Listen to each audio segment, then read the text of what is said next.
Так, народ, показываю вам людей, которые приехали в лес. Вот этот лес, большой лес. Вот эти люди просто приехали без интернета, здесь ни телефона, ничего здесь не ловит. Короче, они приехали сюда отдыхать. И вот поодиночке вот бродят, ходят, в лес заходят. Много девушек.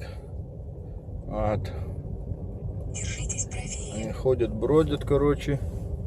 И у нескольких человек я уже спросил, что вы тут делаете.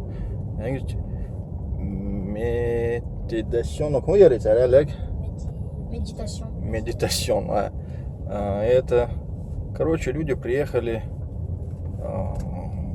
как бы отделиться от всего мира, так сказать.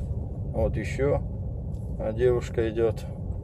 И представляете, ночью как привидение. Алло. Вот. А их очень много здесь по трассе. Ну, человек 10 я насчитал.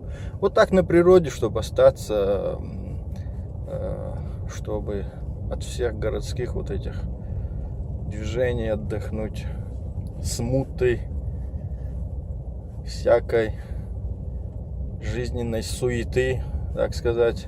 Вот еще девушка идет. Вот. Вот такие дела. А он впереди еще девушка идет. И главное, по два человека я их и не видел. Вот по одному вот шагают. Вот видите? Вот еще девушка. Короче, ночью выйдешь и подумаешь,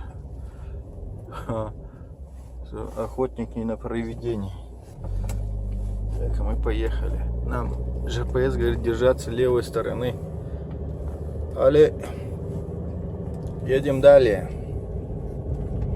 Был бы интернет, прямой эфир сделал бы в этом Фейсбуке, но тут интернета нет, кстати. Окей, едем.